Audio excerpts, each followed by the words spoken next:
Welcome to War of the Stars, a Star Wars podcast, broadcasting from deep within the Outer Rim, far beyond the watchful eyes of the Empire and on the fringes with the New Republic.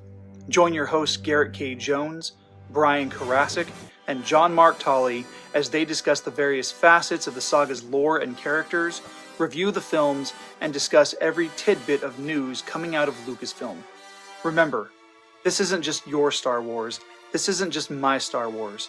This is our Star Wars. This is the way.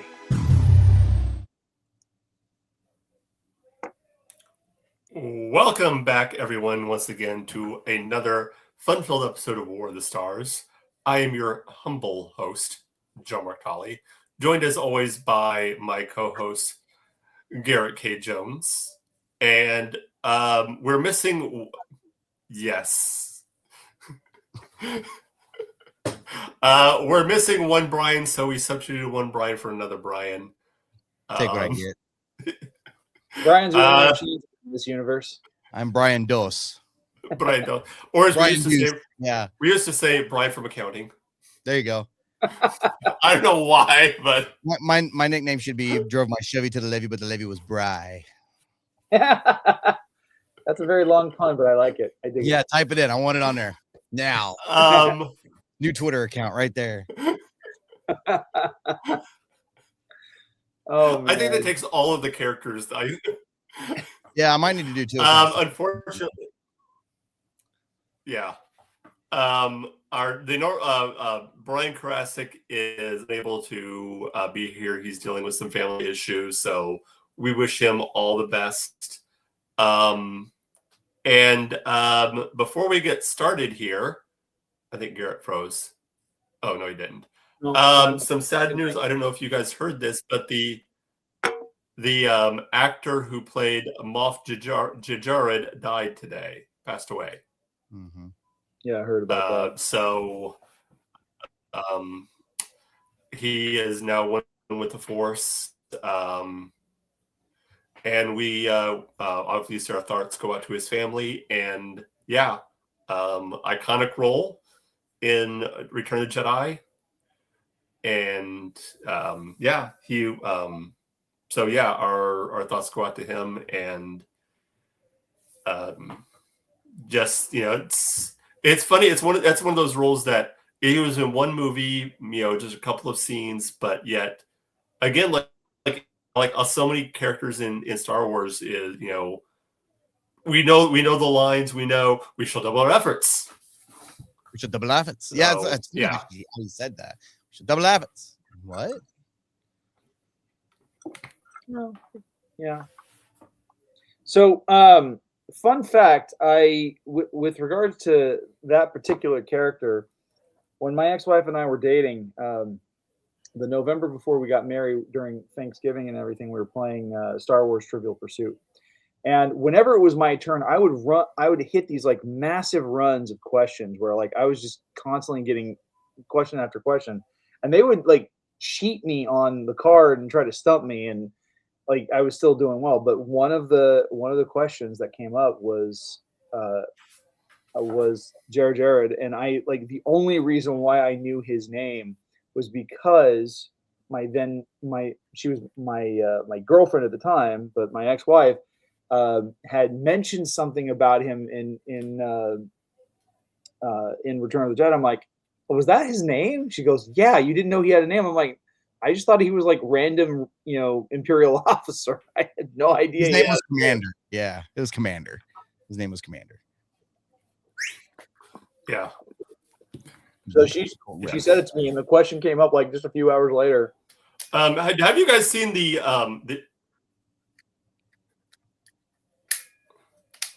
what? Sorry. Have you guys seen the deleted scene from Return of the Jedi, where it's the Emperor ordering the Death Star to fire on? It's the scene the Emperor orders the Death Star to fire on Endor, and orders Jared to fire, and it's really good. I wish they hadn't taken out because he hesitates, like he doesn't want to do it, and he's just like, and then just before he gives the order is when the Death Star explodes. it was like it's a really cool. If you can find it, look it up. It's a really cool scene. Oh, But we're here to talk Moff Jared or Return of the Jedi. As awesome of movies as Return of the Jedi is, we are here to talk Maul Shadow Lords. yes, we're having some Maul madness this week. Yes, we are. Last week we discussed Darth Maul himself, and now we are here to talk about the TV show on Disney Plus, Maul Shadow Lords. First impression, guys. First impression. I'll be honest, like I was amazed by how quickly the episodes fly. Like I'm like at the end, I'm just left hanging with each cliffhanger, and I'm like, that's it? That's all we've got? I need more. And the fact that it was leaving me wanting the next episode is good writing, good production value, and it was so much fun. It had so many great elements to it. Mm-hmm. What about you, Brian? Mm-hmm. Dude, yeah. We kind of had a little bit of a late start on the show. My wife and I, we were only watching it together. So finding time for both of us to sit down to watch it was kind of tough. The last week before the finale, we had only seen 3 episodes so far. So we were like, we have to be caught up for the finale.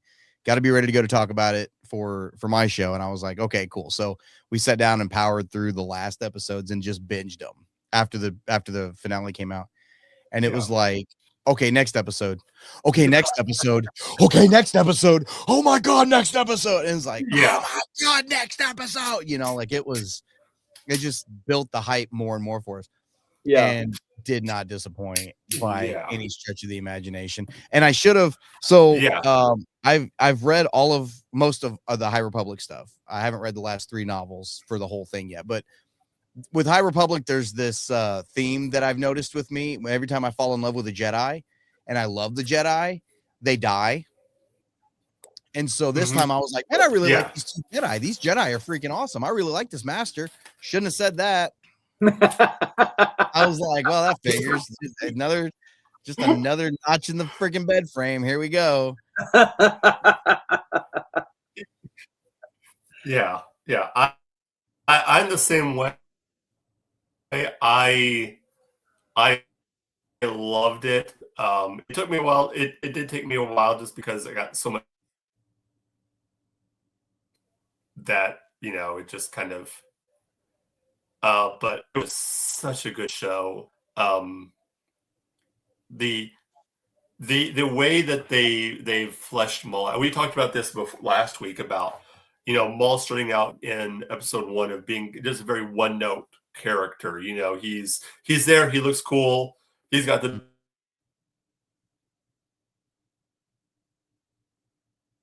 I think he means to say the double-bladed lightsaber. Yeah. Carbonite has What did I say? I don't remember what I said. No, you kind of froze up there, like you were frozen in carbonite.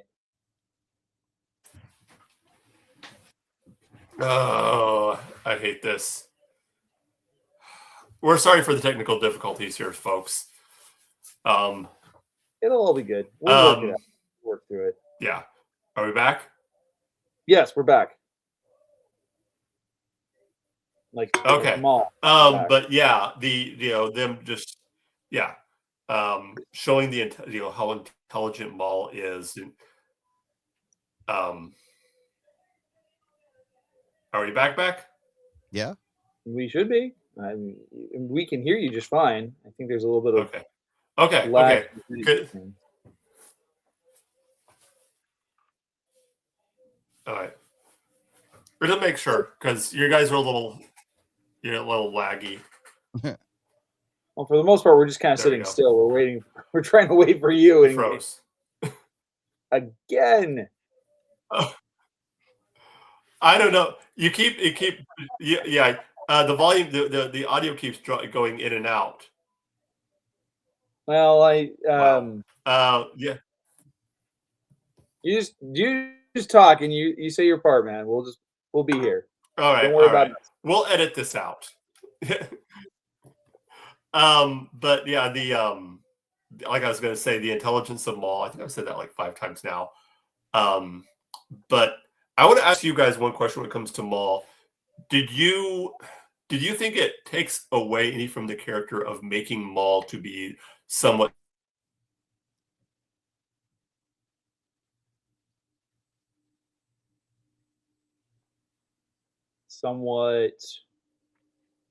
dashing, somewhat provocative, somewhat, or as more of an anti-hero?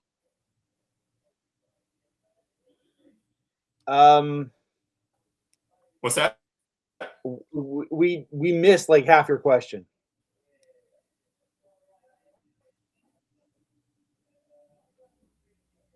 Mark?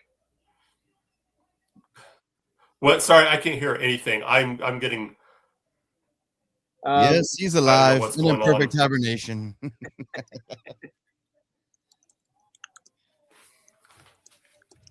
Yeah, I'm sorry, guys. Can you hear? Yeah, check the chat. I think you're trying to get at the idea of, does it diminish Maul's character if we're seeing him as a protagonist or as an anti-hero? Mm-hmm. And honestly, I mean, you can have a character be a protagonist and still have him be a bad person. I mean, it makes for a great, interesting take on the story. I mean, you Darth look at, books. Right. I mean, you look at the Goodfellas. That's a great example of, you know, where, because I mean, some of this falls into the Goodfellas. There's that mafioso type vibe to it, and you follow Ray Liotta's character, and he's a mafia member. He's killed people. He has stolen stuff. He's hurt people, and yet we still want to root for him because he's the protagonist of the story. But then, and the same thing for Maul. Like we've been with him through what happened in Episode 1. We saw what happened in the Clone Wars. We saw what happened in Rebels, and we saw how far he has risen back into power at the end of Solo. And I think this show does a great job of bridging that and giving us those moments with Maul where he is able to, you know, he's a bad guy. You know, he's going to kill people. You know, he's going to betray people in some way, shape, or form. Like he left Master Daki to die. There's no doubt about that. Yeah. But at the same time, we are rooting for him because like he's going through those last 2 or 3 episodes with a busted leg, and he cannot fight the same way as he used to without having major repairs, and he can't stop. Right. That is going to slow him down. And so, it was so well done, so well executed that you make, as terrible as he is, you make him a likable character. Yeah. Well, and he told Devin too, when she was like, "You're a murderer," and he's like, "You've been programmed to see me as evil." He's like, "Do I seem so evil to you right now?" And she's like, "You've killed people." He's like, "Well, I've done what I've had to do." You know, that's what he does. He just does what he has to do.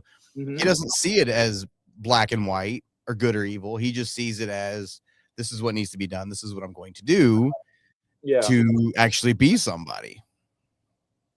Yeah, he is. He has made his decisions. I mean, because let's be honest. We talked about this last week. He was pretty much bred to be and trained to be a weapon, a living weapon. Mm-hmm. That's all he was. He was an asset. Yeah. And so you've got this character who does black ops. You've got this character who does wet work. That was exactly what he was meant to do. He doesn't see anything else. Now he's got aspirations beyond that, sure, but the end all of the story is simply that uses the skills that he has been given, the training he's been given, to make the world a place where he wants to live in it, or the galaxy in this case. I mean, the same thing can be said for John Wick. John Wick went through hell. He did horrible, terrible things, and yet we want to root for him because at some point he's out for vengeance, just the same as Maul is. Mm-hmm. Yeah.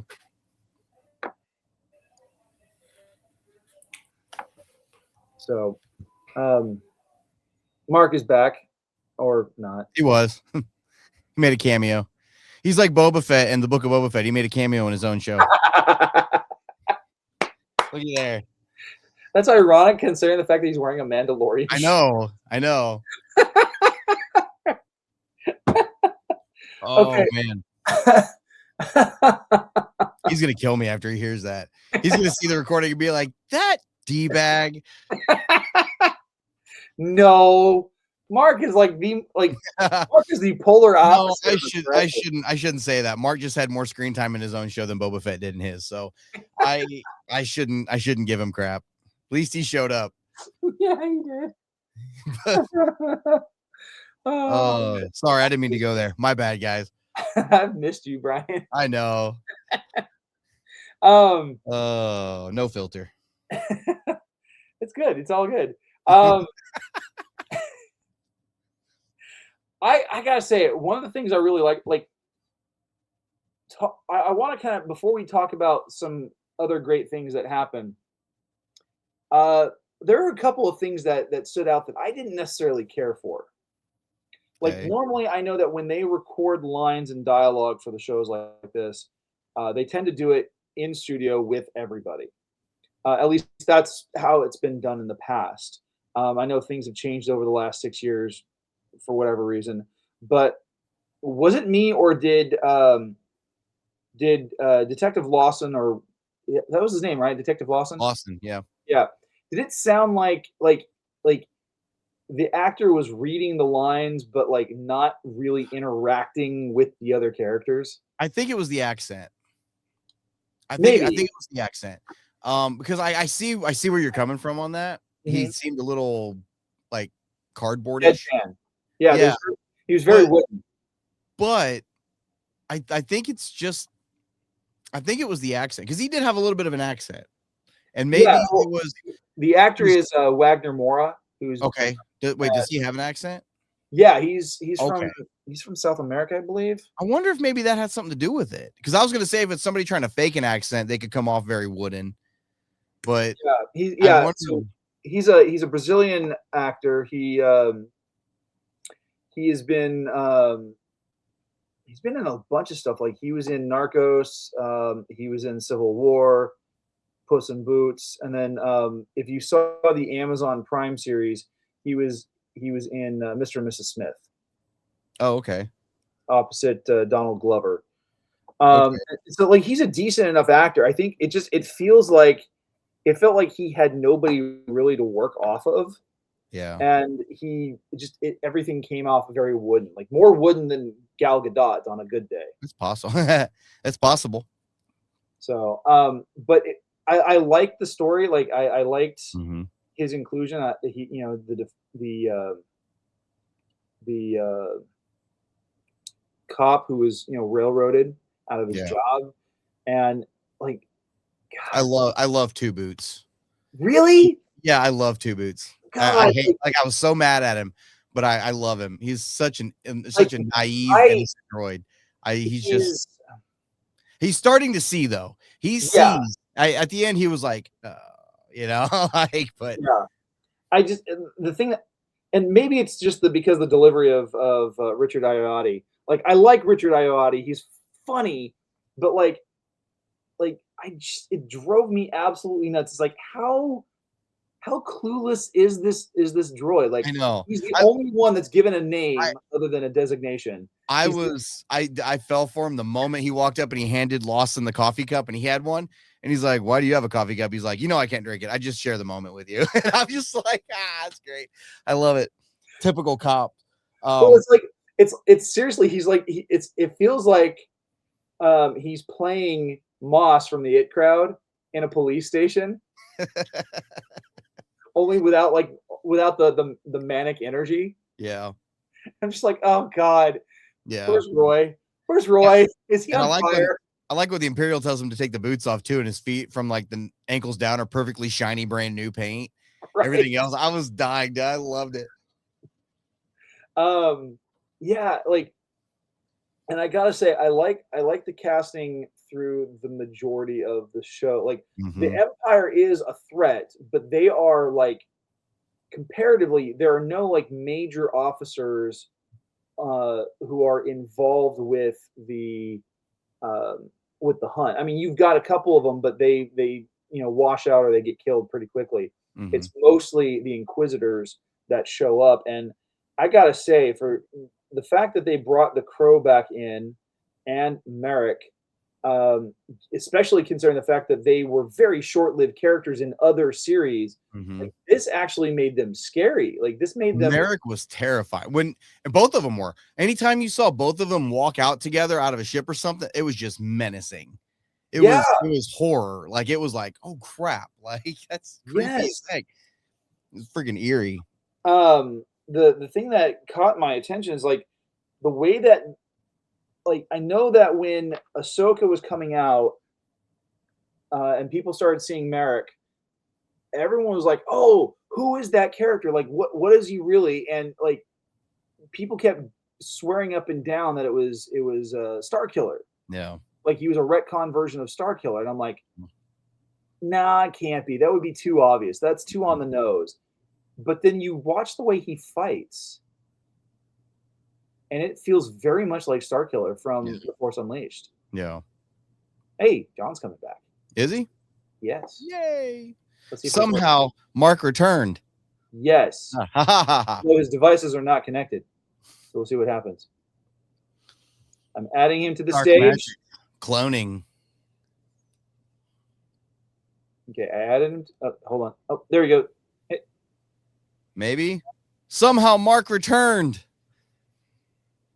And then you hear us? I'm gone again. I'm hoping this works. Yeah. Did you move closer to the router? All right. Hopefully this. I'm using my wife's hotspot on her phone. I'm hoping that does. Hopefully that will work. There you go. Hopefully. If not, so then I'm going to need to do some investing in some technology. Yeah. What have I missed? Well, we were just half the show. All of it. We're wrapping up. Good show. No, we were talking about some of the things that kind of stood out that we didn't care for, and then we switched gears to talking about Merrick and the Crow. So, what are some of the things that from the show that that stood out to you, Mark? That didn't necessarily sit well with you.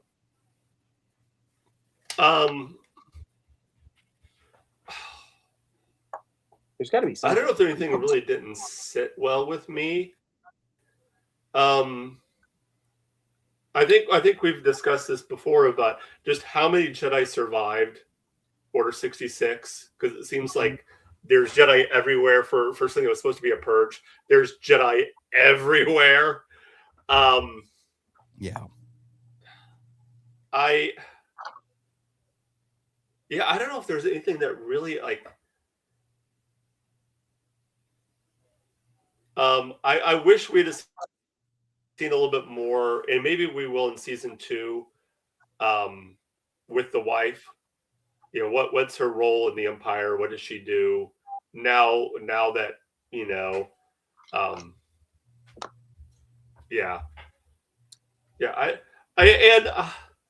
I'm kind of done with like the Inquisitors. I'm just kind of like, okay, they've I love them, but I would be perfectly happy, like, moving forward, not to see them as much. Like, they're great, but I think we've kind of they've kind of run their course now. Well, as we kind of get later in the Empire. At some point, the Inquisitors are going to have to be eradicated because we don't see them in the original films. They're not even talked about. Yeah.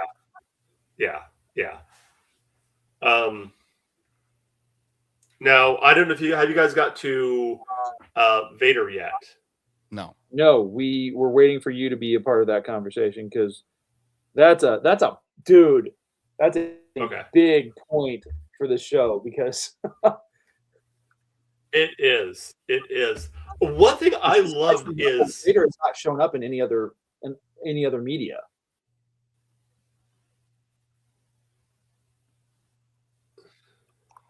Did we lose him again? Yeah. I loved, kind of seeing this of Maul. I don't want to say being sympathetic, but you understand where Maul's coming from, and it almost seems like at a certain point Maul wants to do the right thing. Like one of my favorite is where he's going through the kind of the sewer system, and he sees that little, his reflection is a little boy, and he said, about making sure that nobody else has to go through what he went through. Mm-hmm. And it's like he wants to do the right thing. He wants to, he wants to help, but he's still got that dark side mentality. And we talked about that last week about kind of being stuck in that loop of hate of, and it being like Yoda said, forever will it dominate your destiny. Mm-hmm. And Maul is kind of that, is proof of that. No matter what he does, that hatred is with him until the end. Whether it's hatred of Obi-Wan or hatred of the Emperor. Yeah, I completely agree there, and I think it was, I don't know, the way that he goes about operating. He is still very rage filled. You can see that, but it's much more controlled. It's much more like you can see those moments where focused. Yeah, it's very focused, but the scene that kind of hammers it home is when he's got Rook cast constantly questioning what they should do next, and he's like, "We're going to do this," and every time she questions him, you can see there's like a twitch in his facial structure, in his eye, like you can just, he's about ready to just kill her. And he's trying to keep all that anger and all that rage just so focused on the mission, because if he loses focus, everything else will fall apart. He can't, these are the last vestiges of his followers. He has nothing left after this. If they die, he is alone again. Hanging out on Malachor. Well, and we talked about this. And is... let's have you talked about his followers. They don't seem to, except for obviously those who are the, in it for the money. But like Rook and the two brothers, they seem to follow him more out of just not necessarily fear, but they respect him. They have a deep respect for him. They seem to truly believe. And for the most part, he treats them well. Like, he doesn't necessarily belittle them or treat them as less than. You can see it's like a mutual respect there. Yeah. Because I think that they know that he's not going to ask them to do anything that he wouldn't be willing to do himself. Well, and I think because of what he experienced on Mandalore, he's going to put himself in the same amount of danger. Yeah. Well, and you see this. Well, that and what he experienced with Palpatine. Yeah. His training with Palpatine. Go ahead. Sorry. I was going to say, you see this in his leadership style. I mean, after what happened and what he experienced on Mandalore, you see characters that he's interacting with. They like when he leads them, he's not leading from behind like a lot of Imperial officers would have done. No. Like pre-Vizsla, who like because you have to remember, Rook and the other Mandalorians that are with him at this point, they are all fallen members of Death Watch, and they're the last. Okay, and whoever's left from Death Watch, they go on to become the Children of the Watch in Mandalorian. All right. So these are people that he has fought with for years now. Not only that, but in this, like pre-Vizsla, the previous leader of Death Watch, while he would jump into things, for the most part, he would have other people go and do the fighting for him until he absolutely had to step in. Maul leads from the front lines. Maul puts himself out front. Not just because he's the face of their movement, but because, as you and Brian have said, that he is willing to take, lead by example, and he wouldn't ask them to do anything that he himself wouldn't do. Yeah. I mean, we see him taking the lead even when they're fighting the Inquisitors, and he tells the 2 Jedi to go. Like, well, he holds them back so that they, he almost puts himself in a place where he could possibly die and be, sacrifice himself so that they can get out. Obviously, he doesn't. Oh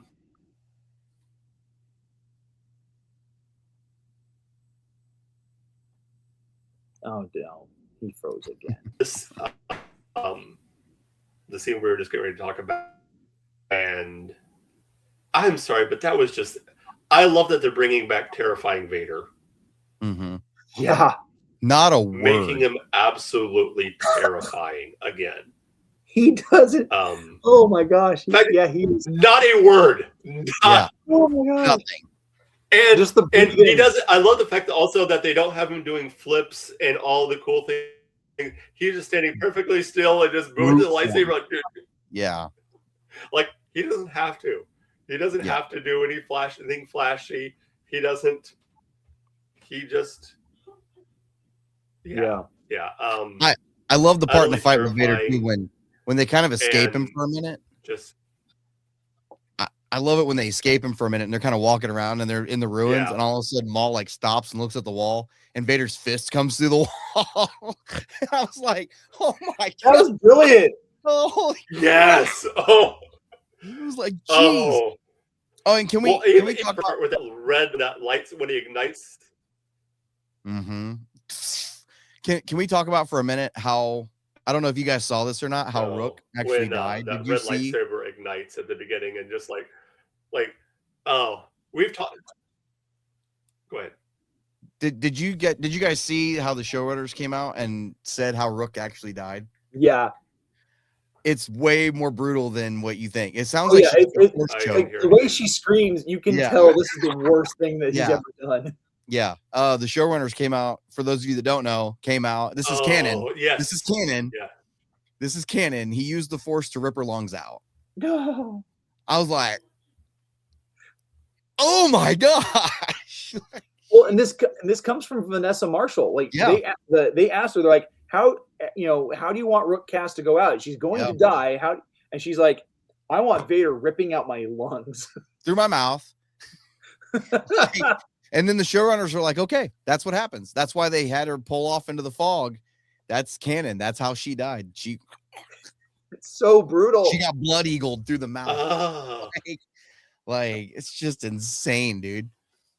It was a wild. Sorry, I had to go. I just thought that was insane. It was good. One of the scenes that really impressed me, and I didn't pay attention to this at first, was when Spybot gets destroyed. Because here's what's interesting about that scene is that Spybot is voiced by the same guy who did the sound engineering and the voiceover work on for Proxy on The Force Unleashed. And Proxy was Starkiller's droid that and there's a scene and I can't remember if it's in Force Unleashed 1 or Force Unleashed 2, but at one point, I think it's part 2, where Proxy is destroyed. He's finally dismantled, and you see him go, Master, and he just collapses right there in Starkiller's arms. And here we've got the same actor and Sam Witwer in the same project, reinventing that scene, and it was brilliant. Yeah, like, you can see like the sense of loss in Maul's face is just, it's priceless. Yeah. What were you gonna say, Mark? Now here's a question. Sorry. When Maul and I'm sorry, I can't remember the Jedi's name. Devin. Docky or Docky? Uncle or Docky? Devin. Devin. Yeah. It was the Master. Oh, Docky. When Maul abandons him. Yeah, Master, yeah. When Maul abandons him, do you think that was more of a because I look at that more as Maul being practical. Yes. That was Maul's practicality. It wasn't anything like that. It was, I think I view that more as Maul saw this fight is over. I have no chance against him. I'm getting out of here and saving everyone else. No, that was sorry for your bad luck. Your sacrifice will be remembered. I'm getting out of here. No, that was. I think he knew Devin. I don't think that was anything malicious from Maul. I think it was. I think he realized Devin was so close to the edge. She just needed a little push, and her master dying in front of her was enough to do it to bring her on as the apprentice. Because remember what he was trying to do with Ezra? He was trying to get Kanan out of the way so he could take Ezra as his apprentice in Rebels. And so I think that's what he did here. He was like, I'm gonna let this, because he was just watching. He could have interfered. He could have intervened, and he didn't. He let it happen because he wanted Devin. He could have. Yeah.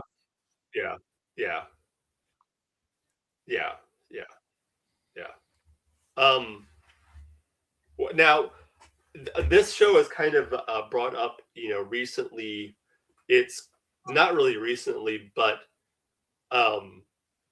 I've heard about what George Lucas's plans were for his kind of telling of his own version of the sequel trilogy. I don't know if you've probably heard this before.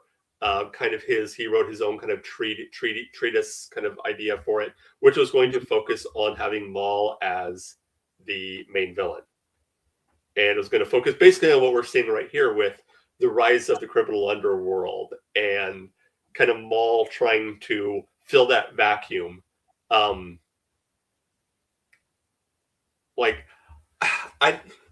know a lot of people are saying, "Oh, this is proof that they're trying to retcon the sequel trilogy." Just stop.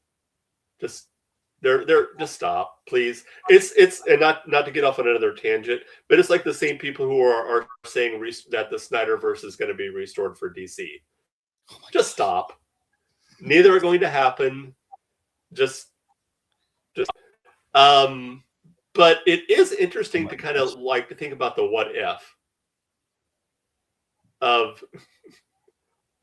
what we could have gotten with a different universe where Lucas doesn't sell and we do get a sequel trilogy with Darth Maul as the main villain. And ironically enough, in Lucas's version, he has a Twi'lek apprentice, a female Twi'lek apprentice. Yeah, Darth Talon.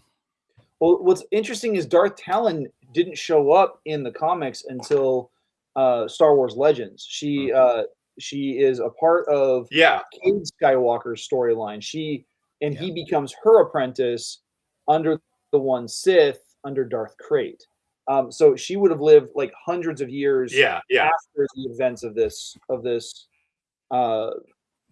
show. Yeah. So it would be kind of cool to see that, but at the same time we need it. But you also have to remember that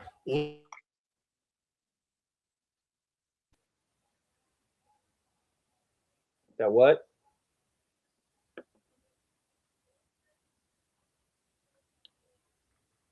Mark? Wow, we're having all kinds of issues. I'm here. Okay. Can you hear me? Say? Yeah, we can hear you.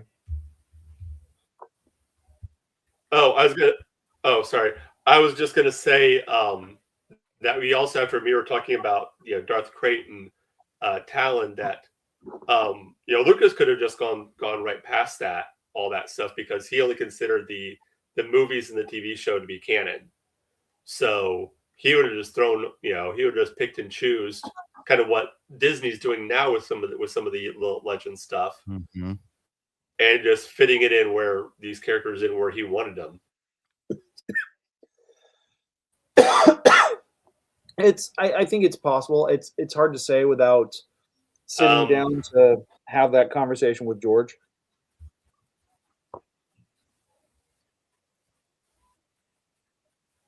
Which, by the way, Mr. Lucas, if you're more, we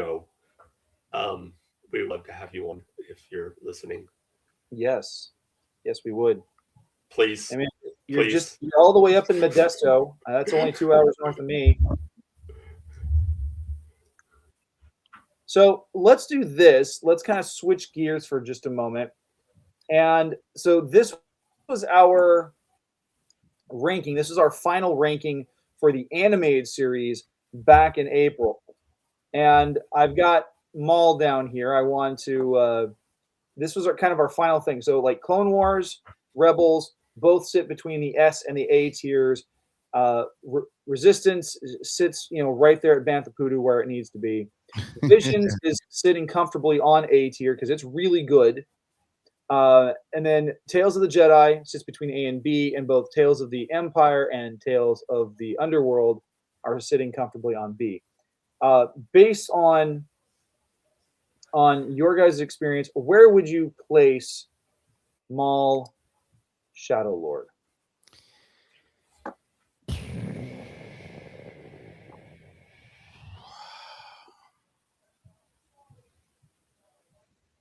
Oh, and Bad Batch is right here on S tier because it's freaking phenomenal.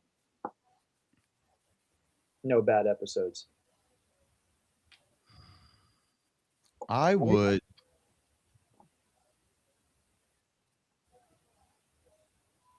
Man, that's tough.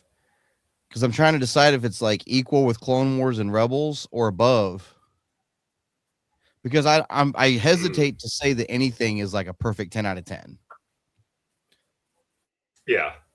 Because that happens very rarely, that it's absolutely perfect. However, Maul was pretty dang good. It was very good.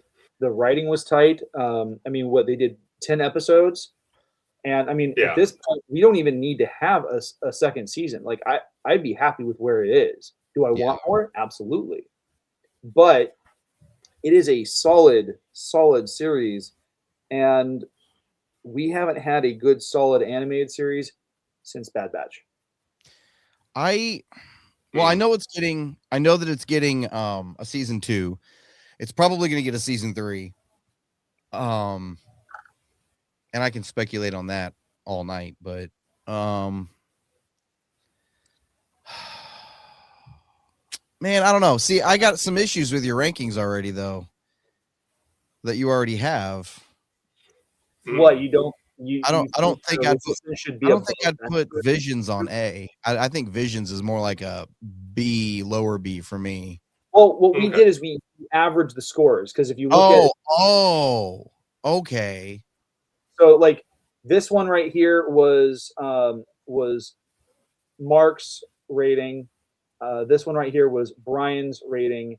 This one right here was my rating, and then this was where we took all three of those scores. We averaged them. Got you. For each show, and we migrated them accordingly. Okay, that makes more sense now. Okay. Yeah. Because it's content for content, because it's a shorter series. So let's do this. Because we can do the same thing that we did before, where we average it. If you were to give it a total out of 5 stars, what score would you give Maul Shadow Lord? 4. 4. All right. I'd give it a 4. Yeah. Mark, what about you? 4.5. 4.5. See, I would sit it at a 5, and the reason being is because 1, the story is tight. 2, the characters are well developed. Even a droid, and Brian and I were talking about this while you're trying to fix the tech stuff. But like even a droid character like Two Boots, who annoyed the ever-loving snot out of me, was still well written and well performed. Performances were great. Yeah. My concern was Wagner Moura doing the voiceover for Lost, and I thought he was very wooden, but it seemed to liven up once he got other characters around him on a more regular basis. But I would still rank that at about a 5. So now what we're going to have to do is we're going to have to average this. So let me get my trusty online calculator. It'd be 4.5. Let me actually do the math. Okay. I hate doing math, but if I'm right, what do I get? My ever-loving respect? Yes, I will be respected from somebody for once. 4 plus 4.5 plus 5 equals 13.5 divided by 3. Mm-hmm. Oops, hold on. 4.5. Hey! Autism wins again. You know what? Don't you use your logic with me, Brian. That was autism all the way. That was pure autism. Brian, behold the power of autism. The tism is strong with this one. Brian Tallulah Miller. Of course, what's going to throw this whole thing off is if we get Brian Karasik's ranking and he gives it a 5 and just shoots it up. Yeah, it would too. Yeah. No. Our luck would be Brian would no. Our luck would be Karasik would give it like a 1. Or a 4.5. And it would like give it a 4.5. And then this isn't that bad of a show that he would give it a 1. And he's not that spiteful. He's a Sith. This is true. That's great. I will say this, and this, like the way that Maul is depicted in this, like you can see his age as a character. Yeah. Like he was in his prime through the Clone Wars. Now he's older. Yeah, he's got a bit more mature, but his physical weaknesses are starting to show, especially his reliance on the tech. On the dope and deadly legs, yeah. Yeah, because, I mean, we see them malfunctioning. We see them constantly giving him grief. And it was making him a little bit more erratic, more of that wild, uncontrollable Maul that we saw in Clone Wars when he was first brought back in. And I like that. Like the scene in the cave when Merrick and the Crow had him cornered and they thought they're ready to win, and he's just like, "Screw you!" and just brings the roof down on top of them. It was brilliant. Yeah. So did anybody else notice that when he was doing his lightsaber practicing, like when he was doing the forms, he went through all 7 forms? Yeah. He did all 7 forms. When I was watching and I picked it up and I was like, he just went through all 7 forms. Holy crap, he knows all 7 forms. Yeah, I was like, of course. Well, through, like when he started doing Makashi, and I'm like, what? Yeah, of course he knows all of them. I was like, oh my god, of course he does. Yeah. The fact that he treat them. Yeah. The fact that he knows Vapad, which was specifically designed by Mace Windu. Yeah. Is like now I want a fight between Darth Maul and Mace Windu. The fight I never knew I needed. Yes. I'm surprised those two never came across each other during Clone Wars. Of course, Maul was more on the warpath for Kenobi more than anything. Yeah. But yeah, I'm surprised those two never came face to face. And you know what though? It's really, I think that makes it even better because like Windu Windu stopped being a street level Jedi for a long time ago, and in a galaxy far, far away, by the way. And like he operated more on the political side of things. Yeah, he'd get his hands dirty when he absolutely needed to, but he's the quintessential, police captain that mostly sits a desk job and doesn't do anything. But he is a competent fighter. He is a competent warrior. And Karasik has said this a number of times that Windu would have absolutely defeated Palpatine had Anakin not interfered. He did. Yeah. He already did. Yeah. He had him defeated. And so it makes me wonder, like with him as strong as he was and as powerful as he was in the Force and with his lightsaber combat, Maul was easily by far one of the best lightsaber combatants throughout the franchise. I honestly think that. But in Clone Wars, there was the episode where Maul and Savage attack Palpatine, and Palpatine just makes short work of both of them. Well, yeah, he's but again, Palpatine is always defeated by his own lightning. Oh, that's true. Yeah. So yeah. And on the other side, on the flip side of that is Savage was not as skilled he was a brute. That's true. He didn't understand the finesse of the lightsaber. Yeah. He used it for brute strength, and that was his undoing. Mm-hmm. Yeah. He was the weak link between Palpatine and Maul. But what's interesting though is and this is something I came across now that you've brought that up, is I saw this video. There's a YouTube channel called Poggy, Pogggy, and he made a statement that really the Clone Wars was a Mandalorian civil war. And I won't break down, but Maul was intrinsic within that, because what Maul was doing on Mandalore, it was the only time during the Clone Wars series that we ever see Palpatine leave Coruscant as Dooku, or not as Dooku, but as Sidious. Yeah, you want to know something? Fight. And he said, what does he say to Maul? He says, "You have become a rival. Yeah. You can undo everything that I've worked hard to do." Everything that had led up to the Clone Wars had been exactly to plan. Mm-hmm.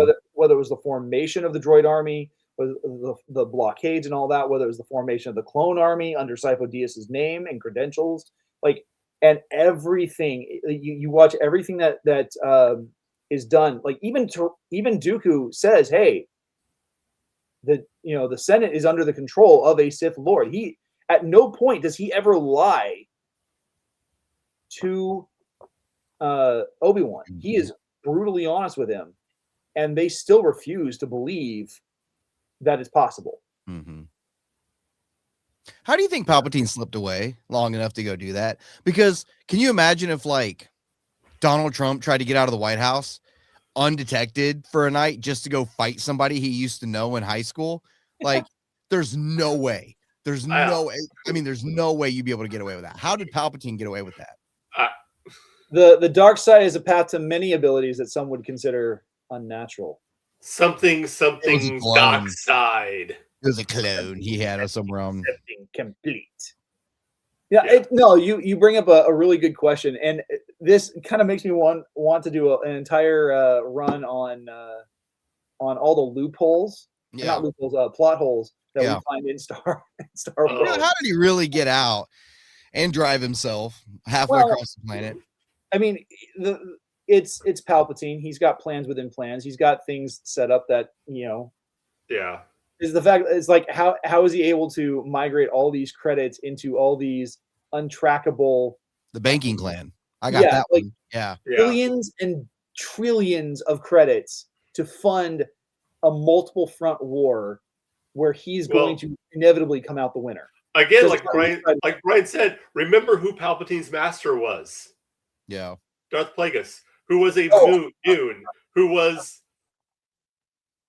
part of the banking clan. Yeah. Well, on top of that, he had access to Dooku's fortune. Yeah. Which Dooku never let go of. Mm-hmm. So there's that too. Yeah. And I get the banking stuff. That might come up later on. Like, had the Empire not be formed, some senator might have come across some banking records and been like, I think Palpatine was funding both sides of the war. But like, since the Empire came and just wiped everything out and was hiding all those records, it's like none of that came to fruition.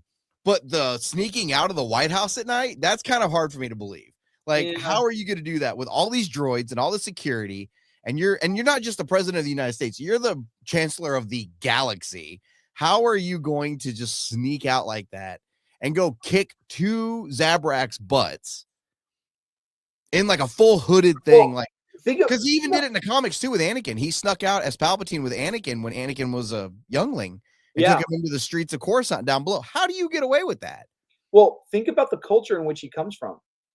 What do the Naboo practice in their political sphere? Oh, well, that's true too. Yeah.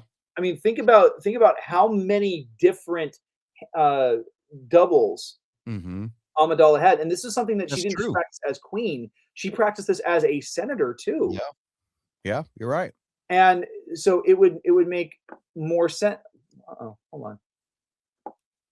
Mark is coming. We've got it is cloning technology. I called it. Yes. Holy cow. Somehow Mark has returned. Dark magic cloning. I don't know what happened. That was. Wow, I've been having all. It's a clone of the attack. Holy crap. I was actually getting ready to say that we're about at the hour, so it was all the technical crap that's been going on. I think we need to kind of wrap things up here. Let's do that. Mr. Miller, why don't you tell the folks out there in the internet land where they can find you at? You guys can find me somewhere in Kansas. No, you guys can find me at the Star Wars Canon Podcast. It's my YouTube channel. Go over and check it out. We've actually had a couple of really successful episodes the last few weeks. This last episode we did starting to climb, but the two before that both hit 70,000 views. Thank you guys so much for those of you who did tune in for that. Go check that out. We're having a blast now that we're back on the mic from our hiatus and kicking out episodes like crazy. Go check out the website, StarWarsCanon.net. You can find my show there. You can find Canon and Legends timelines. You can find some blogs and some articles that I've written. Go check that out and show us some love. Awesome. All right, Garrett, what about you? Well, I'm gonna throw out Karassik's information here. You can connect with Brian Karasik on Facebook at the Sith Library and Archives, where he posts as Darth Korosis. He's also part of another group that is more focused on Imperial stuff, and I believe his name is Lieutenant Merriweather, which makes sense. You know, he was Navy. You can connect with him on those pages and on Facebook and have a blast with the content that they put out there. As for me, you guys can connect with me on Instagram and X at GKJ_publishing, where I talk about my books, The Archives of Sync Ran, which is a currently 5-book fantasy series, epic fantasy. I've got book 6 in the works. It's going through edits right now.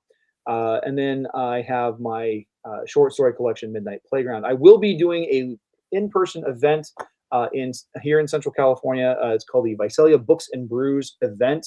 It's going to be hosted by one of the libraries and a local brew pubbery. So it's going to be awesome. They're making a very special batch of beer that it looks beautiful. It looks like the same color as Mace Windu's lightsaber. What? Yeah, it's made from like Whiteball. It's beautiful. Whiteball beer. I will send you a copy of the photo because it's gorgeous. Like they use blueberry in it and like I think it's either like pea flour or something like that. I don't know. It's like it's gonna. I want to like. I really want to try it. So.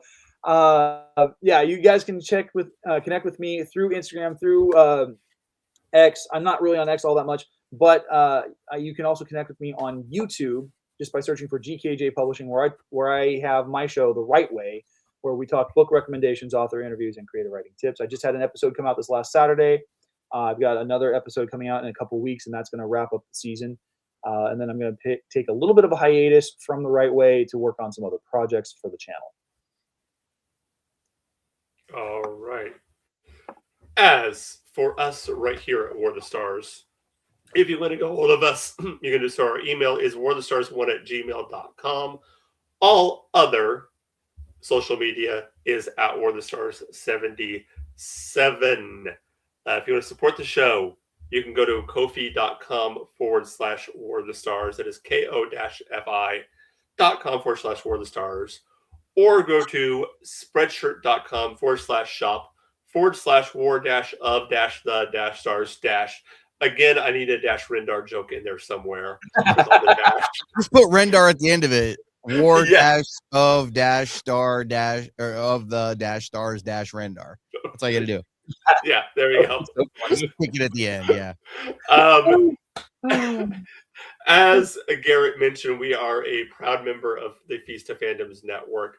Check out all the shows on Feast of Fandoms. Literally, as I've said before, there is something for every genre of nerd you can imagine. Yeah, pretty much everything there, from Star Wars to Star Trek to anime to Marvel. I don't know if we have anything from Harry Potter yet. No, but there's a Battlestar Galactica series and that's been coming out in the last few weeks, as well as we have a guy doing Courts and Confusion, which is a series of shorts where he basically reads all the romantasy books so that we don't have to. Nice. Awful nice of him. Yeah. Yeah. We're also part of one for the team. Yeah, we're also part of the Red 5 network. Red 5. You'll see hear the little banner if you're listening to this on the Spotify that gives all the information about that for the Red 5 network. We're happy to be back with Red 5. Great group of guys over there, guys and gals over there too.